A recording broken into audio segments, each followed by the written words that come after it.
shamanic practitioner. I'm excited to be here on the Love and Science channel. I love teaching people to journey, so that's what I wanted to talk about today.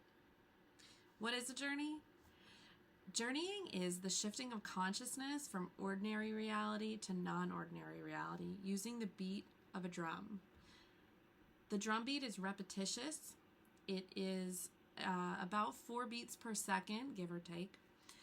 And that allows the hemispheres of the brain to synchronize and to open these more expanded states of consciousness.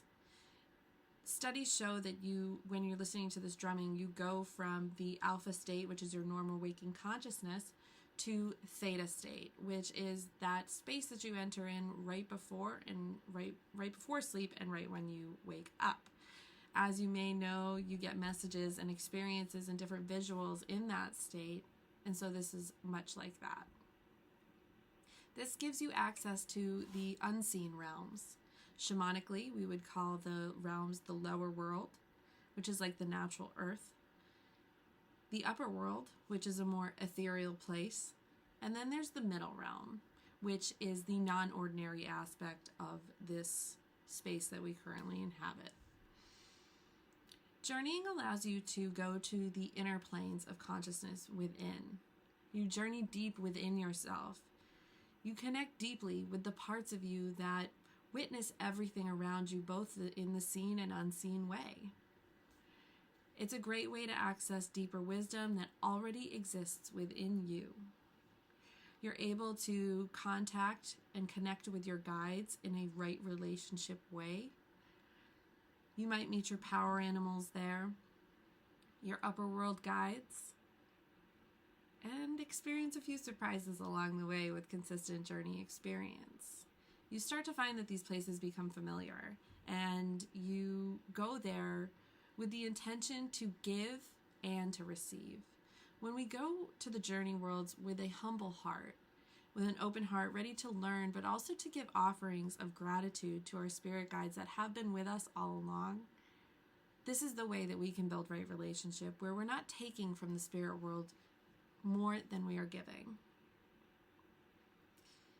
I like journeying as a practice because it enforces spiritual boundaries with the spirit world.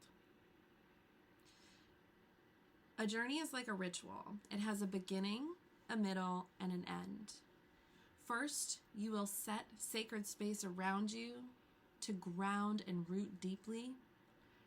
You'll want to open up to the expanded consciousness and invite that into your physical vessel, and just really set the space around you through your heart intention to have protection and guidance. You want to get comfortable, have the steady beat of the drum ready to go. You might want headphones. I suggest you lay down when you're first learning how to journey. So you'll get that journey video ready to go. You'll get comfortable. You've set your sacred space. And now you're going to pull up in your mind an image of your favorite place in nature. Hold that image in your mind. Go there with your spirit. Look around. You may find a door or a portal that opens up a hole to go through. We're going to journey to the lower world. So we're going to go down the tunnel, the space that connects this realm to the lower world. And when you get there, after you've gone through the tunnel for about 10 seconds or so, look around. What does it look like? What does it feel like? Experience it. Take it all in. Connect with this space deeply in a way that's meaningful for you. When you get there, you might want to ask, is there a power animal that's working with me or that wants to work with me today? Trust what comes up, connect, make an offering of gratitude, and let your heart really guide you through this experience. When your heart's centered in this kind of work, you can never go wrong.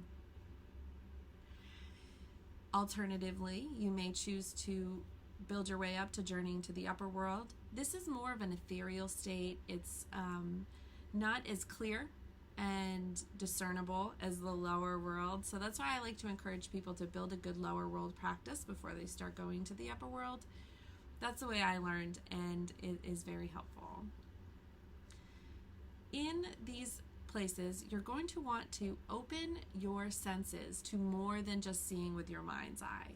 You're going to want to open your heart, see how you feel, what kind of sensations come over you. Have all your senses ready, your hearing, your sight, everything. When you're journeying, you may want to ask, is there an ancestor who lived well and died well and who is in balance that wants to connect with me today?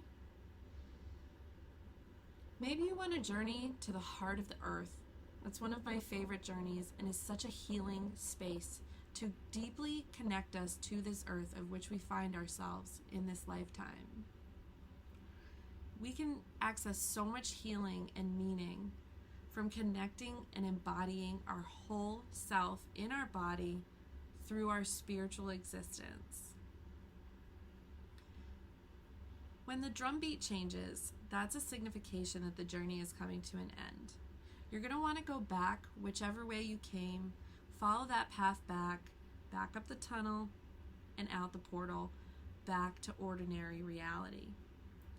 This is that ending of that circle, of that cycle, that ceremony that says, I'm done now, I am closing the door, and now you can go back to your waking consciousness.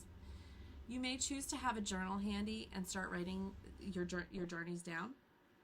It can be really expansive and deeply fruitful to follow your journeys throughout time.